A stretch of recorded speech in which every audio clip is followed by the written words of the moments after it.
I got a call from my friend, and it was like, "What is this result? You have topped." And I thought it was some sort of a lame joke. I don't think anybody expects to get rank one. It is quite surreal, I would say. If one gets the right mentor, that can be really helpful in this journey, because it is very easy to get misguided, especially now when there is so much information all around. Was there any moment which was jarring for you? A lot of self doubt would come in, because I had left PhD. I had left a stream where I was sort Yeah. of established. Those moments were difficult, but I'm glad that I have something in my hands right now. What is the one UPSC myth that you want to bust for all the UPSC aspirants? One needs to go to Delhi for the preparation, or maybe enroll in some very expensive coaching, and that is the only way. Hello and welcome to the Indian Express. I'm Charulata Biswas, and this morning I'm being joined by someone really special. I have the UPSC IFS national topper Kanika Anabh with me, and today she is joining us for all you viewers and for me to understand what her journey was really like and how did she achieve this feat. Kanika, congratulations firstly from all of us. And it's really a proud moment for me because I belong to the same city that you are sitting in right now, and we were neighbors. So I'm really, really proud at this point in time. Let me first ask you, how was the moment when you got to know about your result? Were you expecting that you were going to top? Firstly, thank you very much. And the moment, actually, on Monday, we knew that the results were going to be declared. In the morning itself, we had gotten some update, and the results had already been delayed by, let's say, I think 10 days or more. So this time there was a final confirmation. So we were hopeful, but generally by 5 p.m. or 6 p.m. maximum, these things get declared, because after that the office would get shut. But it wasn't declared till 7:30 or something. So I think we all lost hope, and then I also started having dinner because I had to study after that, I felt. So then while having dinner, I got a call from my friend, and it was like, "What is this result? You have topped." And I thought it was some sort of a lame joke, and I was like, "This is not something to joke about," So then I checked it myself, and then I saw. But of course, I don't think anybody expects to get rank one. It is quite surreal, I would say. It is quite surreal. But how about your parents? They must be thrilled with the result as well.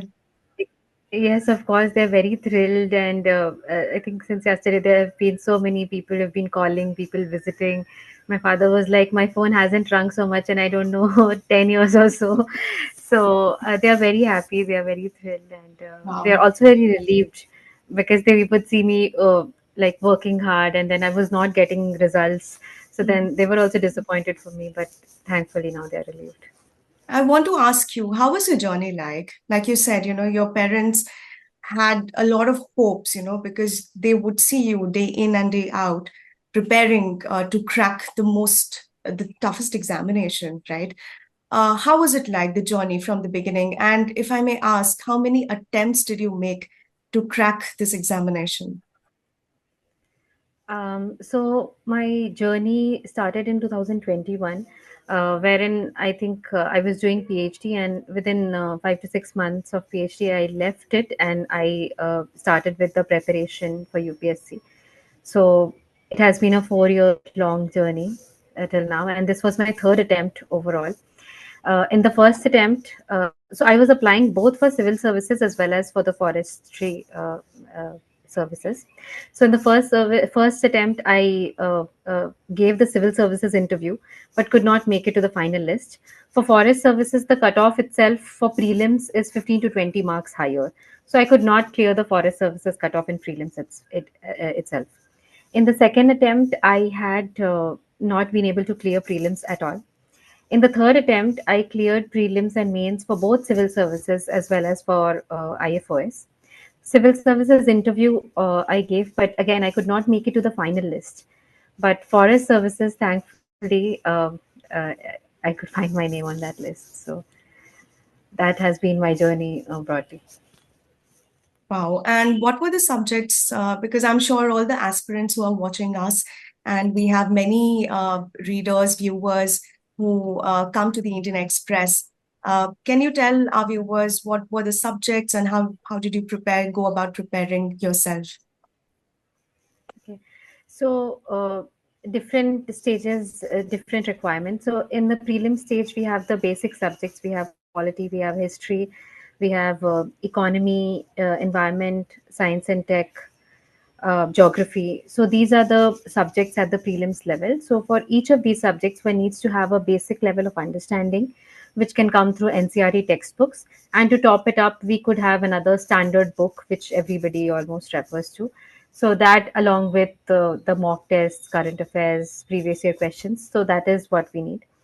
And when it comes to the mains, so for civil services, the mains is different, and for forestry, it is different.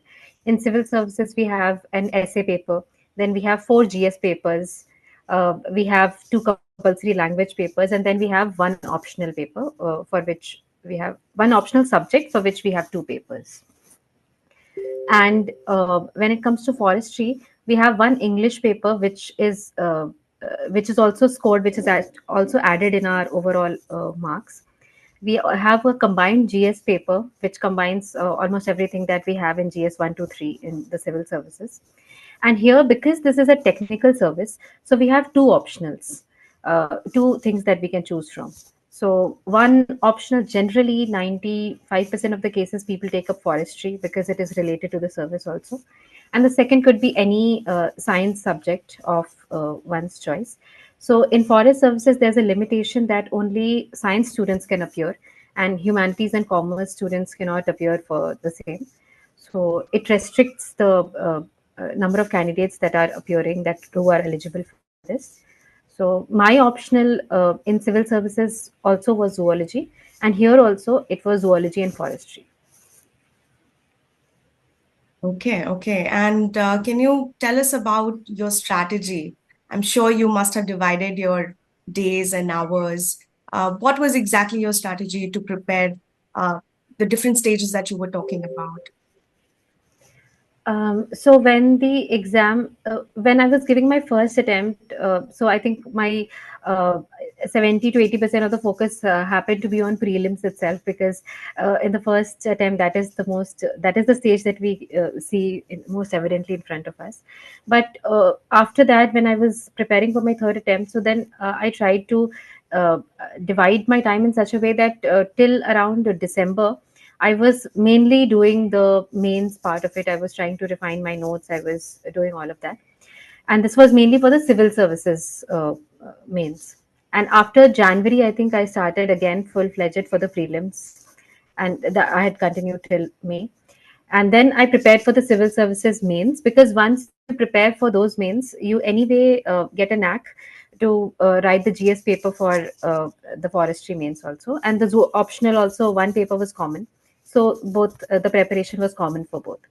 What I did after civil services mains, it had gotten over in September, 30th of September, my mains were over. So I had around 1.5 months forestry mains started on 24th of November.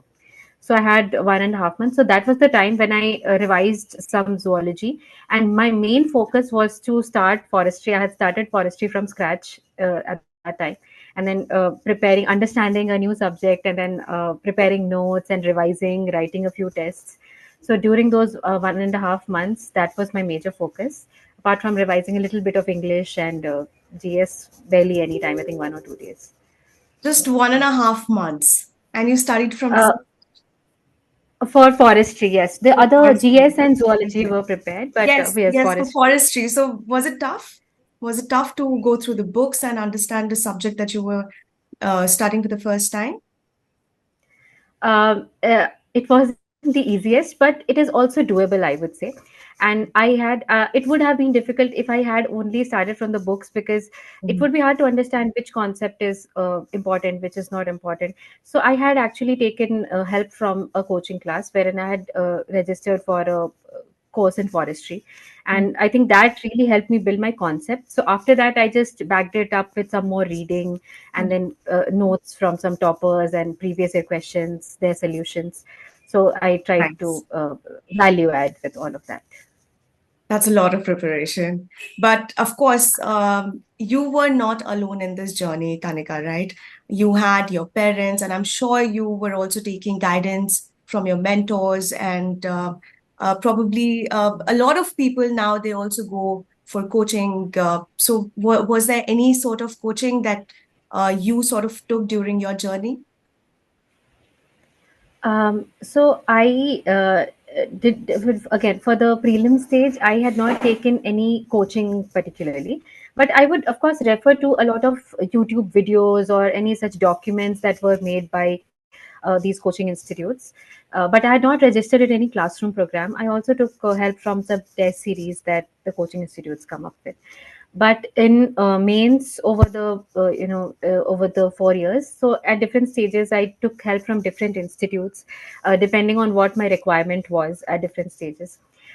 So I took that help based on for mains test series or for value adding, let's say GS3 or other subjects. I had taken help, and I also had mentorship help in the civil services mains this time, because I felt that really gives the push. I do think that mentorship is if one gets the right mentor, that can be really helpful in this journey, because it is very easy to get misguided, especially now when there is so much information all around.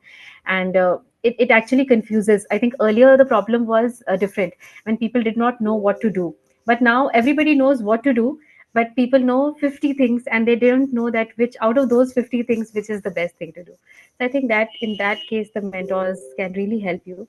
So I do believe that coachings can really help us sort of complement our preparation, supplement our preparation. And if needed, one could also go for the classroom or other programs if one thinks that is necessary. But all of this can be availed online also. Mhm. Um, And what about daily newspaper, magazines?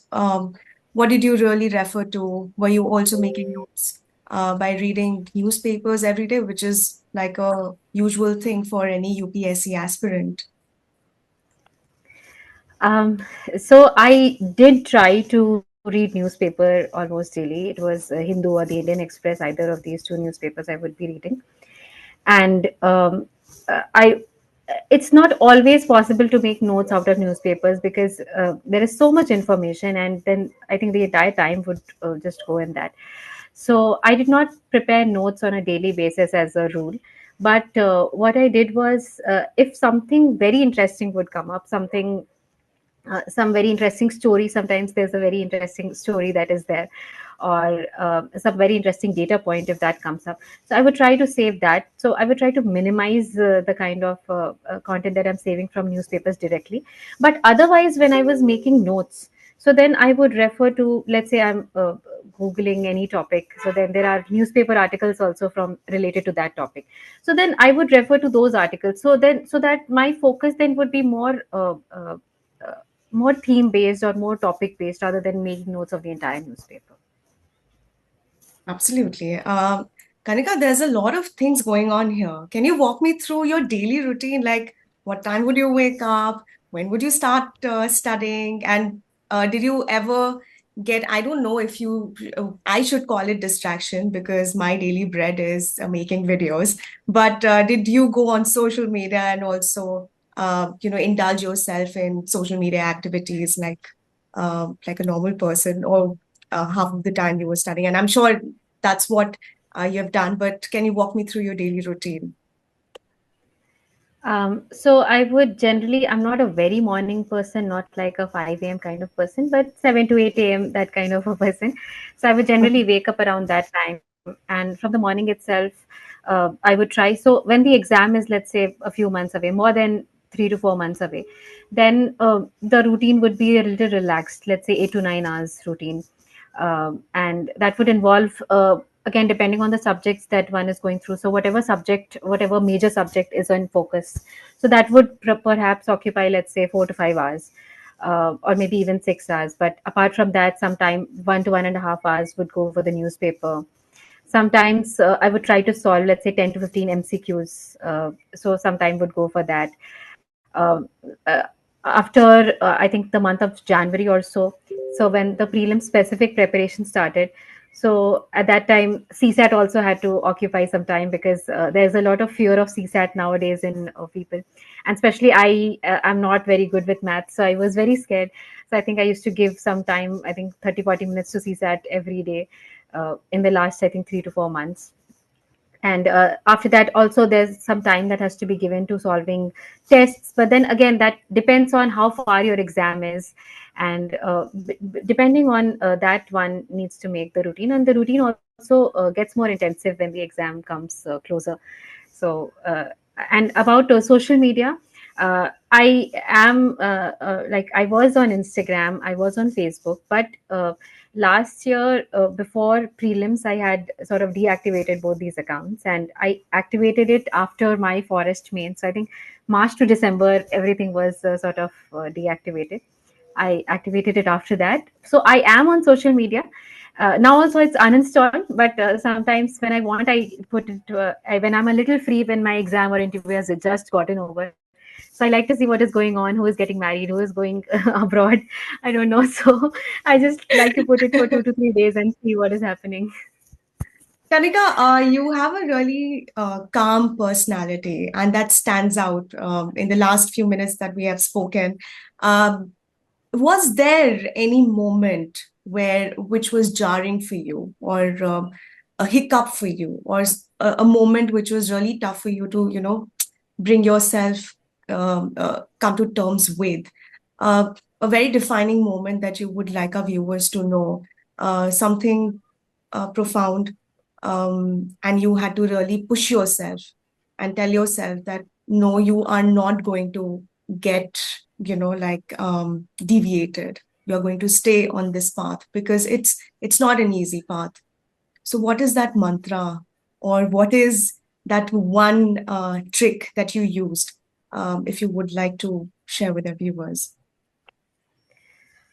So I think, as I mentioned, I started my preparation back in 2021, and it has been 4 years. And during this time, I had like three failures, two interview failures, one prelims failure itself. So I think each of those failures in itself, it is jarring to a certain extent. I would say that I did not get the thought of leaving the preparation completely after either of these failures. But I think each one of those failures is very clearly edged in my mind. The first time it was after interview, and it was the first attempt. So we are generally very naive in the first attempt, and we think that if we have reached till the interview stage, then everything is going to be fine, and I will definitely find my name in the list. But not finding it there, it was shocking. But then I, again, because it was my first attempt, I knew that there were a lot of gaps in the preparation also, because there's only so much one can do in 1 year. So then I thought that, okay, maybe that is why I did not get through. So then I try to identify all those gaps. I saw lots of topper videos, strategy videos from scratch, that okay, what more were these people doing that I could not do. So then that I tried to make a strategy for myself after that. And the prelims failure after that had happened only 5 days after the first result.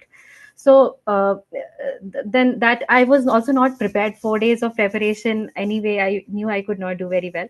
But even there I had missed the cutoff by 0.76, 0.67 marks itself.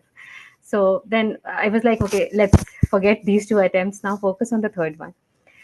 Here it was I was expecting that this would be in the civil services, this would be a good attempt, but something went wrong in the optional and interview, and then again it could not materialize. But thankfully it came, and this civil services result was just declared 1 month back, 22nd of April the results were declared. So I think I was very disappointed after that, because I had thought to be at least second, if not get a top rank there.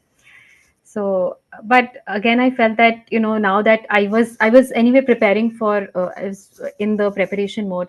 I had my forest services interview on 21st of April, so I was studying only. So I thought that I am in the studying mode, so I should keep it preparing. Prelims is like 1 month away or something, so I should keep preparing. So it has been disheartening, but uh, I would say that I did not feel like okay, I want to quit thankfully I did not get that feeling. And now that I've gotten the results, so I think that part has been avoided. But I do agree that a lot of self doubt would come in, because I had left PhD, I had left a stream where I was sort Yeah, of established. yeah. So I would feel that, was it a good decision? And everybody Mhm. else's life is moving forward. I don't know if I took the wrong decision, and I have just stagnated my life. I'm just sitting at home for 4 years. I don't know what is going to happen. And this is again our prime years, in the 20s. Everybody wants to go out, meet friends, have a nice social life. But all of that has to be sort of put on hold for this examination. So those moments were difficult, but I'm glad that I have something in my hands right now. So happy to know that there was no self-doubt about the UPSC preparation, even though you might have chosen to just continue with your PhD at any point in time and quit. Why UPSC? Why did you choose it? Because at any point in time, you might have chosen to go back to your PhD, led any normal girl's life, and not put 4 years of your life at stake. But you chose UPSC, and someone who's from a small town where this is a big thing, UP, Bihar, we all want our kids to become IAS officers. Were you under pressure that you had to choose this line of service, or it was by choice and you thought about contributing something to the country, or what was it? What was it that led to you deciding that you want to crack UPSC? Um, yes, it is true that in states like ours, there is of course a lot of prestige that is associated with the services. And yes, it is considered aspirational for normal families that, okay, if somebody is in the Indian administrative or any other all India services, central services, that is very prestigious. But I did not have any such pressure from my parents. So my father himself is a retired district judge. So uh, just casually at times they would ask me that, why don't you also get into the UPSC field. Some earlier used to say law also, but then law, I said no, no, that will not happen. So but then Yeah, here they saw some yeah. hope that maybe, okay, this she can do. So they used to say very casually that why don't you try. But I was like, at that time I did not understand the appeal. They used to say that, the life is very good, and you get a lot of prestige, power, all of that. But I think that reason in itself was not enough to motivate me. So it wasn't that. But after I joined my PhD, so it involved, my PhD was mostly a lab based work. It was very interesting work, but largely lab based work. And I used to feel a little out of place. And I felt that maybe some job which has more public interaction, public dealings, I think that is something I would enjoy more. And I'd gotten to know about this service through some seniors who were preparing back in DU, JNU, other universities. And I'd also met one of the IS officers who was actually posted in Koti. He had come to meet my father when my father was retiring. So that was my first interaction also with an officer. So that time I actually understood what actually is it that officers in the civil services do. And that actually appealed to me. I saw it in a different way, that I thought that even this is like sort of research, not research work, but this is also sort of work that is being done, like pilot works, pilot studies are being done at the district level. And they try to implement a scheme, they see if it's working or not, they try to find the gaps, they try to make it better. So it is similar to what we used to do for experiments. So I could find a resemblance, but on a like social level, on a much bigger level. And here you cannot afford to make mistakes, because people's lives can get affected. So everything has to be done in a very cautious manner. So I looked at it like that, and I found that this could be perhaps a lot more fulfilling and maybe more suitable for me. So I think that is why I thought that this could be a good field. And perhaps that is why I did not quit. Wonderful. Yeah. Kanika, what next as an IFS officer? What is it that you want to bring on the table, and what is it that you want to do? Especially, you come from Jharkhand, which has like 26 or more than 26% of forest cover.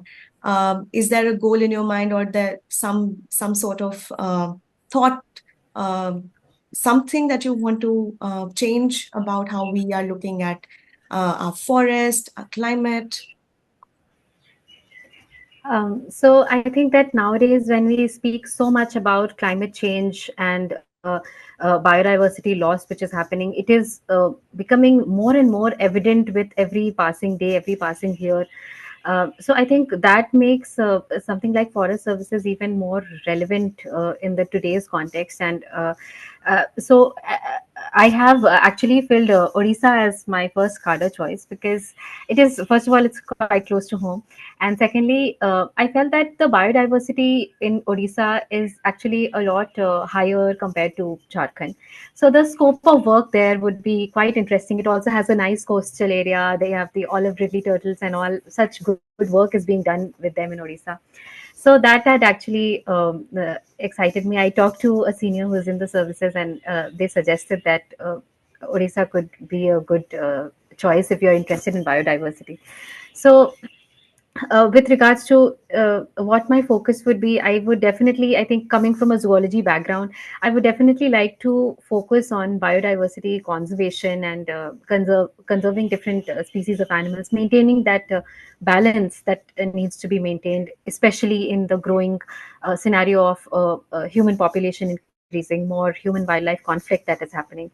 So in that scenario, maintaining biodiversity, that would be a prime motivation for me. Of course, also working for tribal welfare because they are also very closely associated with the forests.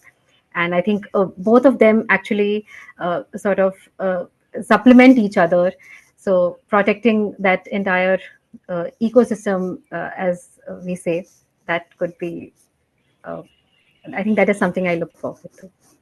That sounds really thrilling. And, just to listen to you talking about your vision, it really brings a lot of excitement. Also, because my family also partially belongs to Odisha. We have houses there, and I completely know how beautiful that place is. Kanika, last question to you. It's very, very tough for people from small town to dream big, and it's not just restricted to UPSC, to do with anything in life. And sometimes people are skeptical, will I be able to make it? And especially as a woman, it is all the more difficult because there are so many other prejudices that comes along, while we are making our decisions. There's pressure of marriage, there's pressure of just leading a life that they want an Indian woman to lead. What would be your message to a little girl who's watching you right now? What is it that you would want to tell her if she's dreaming big, but there's a small doubt somewhere in the head that maybe this is not meant for me? Um, I think in that case, for me, if I say so, that credit goes to my parents because right from my childhood, uh, my upbringing has been in such a way that I have never been made to feel that I cannot see a particular dream or I cannot see myself in any position. My mother, if I leave things to her, she can make me the president of USA, India, anything. So I think she's that positive about me. So so I think that comes in somewhere from the childhood itself, when we get that environment wherein we are not limited by any means. So being a girl or being from small town was never a factor. I think my parents always came up with stories that such and such is doing well in this field, that field. So I think that motivation to excel and be good in any field, that has come from my parents, my other family members also, my mama also. He's also very he's always pushed me that you can be at the best positions, even the positions where I could not see myself. So they've always said that you could be there. So I think that way my family has been very supportive. My friends also, they show immense faith in me for some reason. So I am very blessed to have such people around me. And if a girl who's watching this, if she's feeling the same way, if she has a family who is as supportive and as encouraging, then I think she will not have to do anything herself. They will provide the push. And if perhaps if the environment is not as conducive, then I think then she would have to be her own anchor, and she would have to continue believing.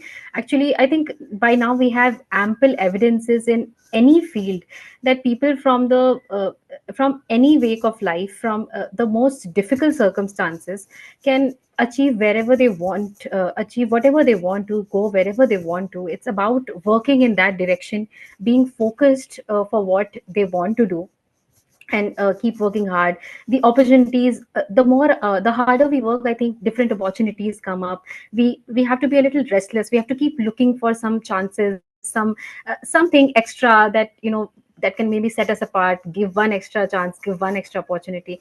So that restlessness, that focus, all of that together, I think. So of course, if the environment is not very supportive, it becomes a difficult journey.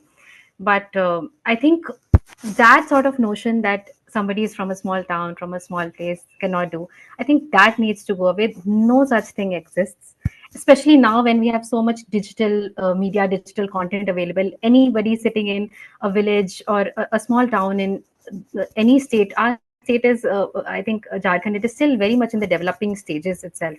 But everything, we have internet access, we have so much content that is available. So whatever field one wants to hone oneself in, I think there are opportunities. One just has to believe in oneself and keep working.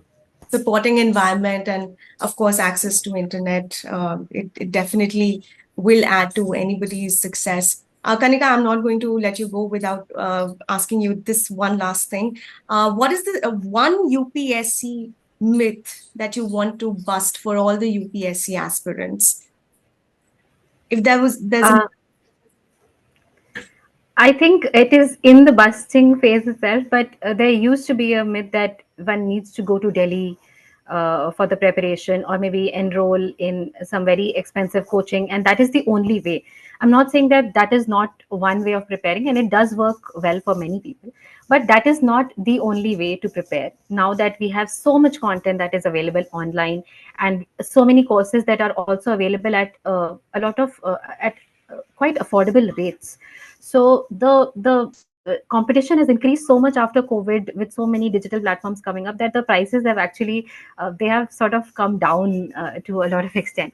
So one does not need exorbitant amount of money to start with the preparation, and one does not need to go to Delhi or any such big city necessarily, if they have a conducive environment at home itself. Maybe if there are too many children in the house, then that makes studying difficult. But if otherwise, one can have a room to oneself. That is all one needs for the preparation. I think just one room wherein one can focus and study, and internet access. I think that would be enough. Wonderful. Thank you so much, Kanika, for opening up your journey to all our viewers and giving that two bit of advice. All the best for your journey ahead. And to all my viewers, if you're watching this conversation and if you liked it, do leave your thoughts and comments in the comment section. And don't forget to like, share, and subscribe to our channel, and share this conversation to everyone who is aspiring to become an IAS, IFS officer. Thank you so much, Kanika, for joining the Thank you so much. It UPSC. was such a pleasure being here. Thank you. Thank you. Thank you so much.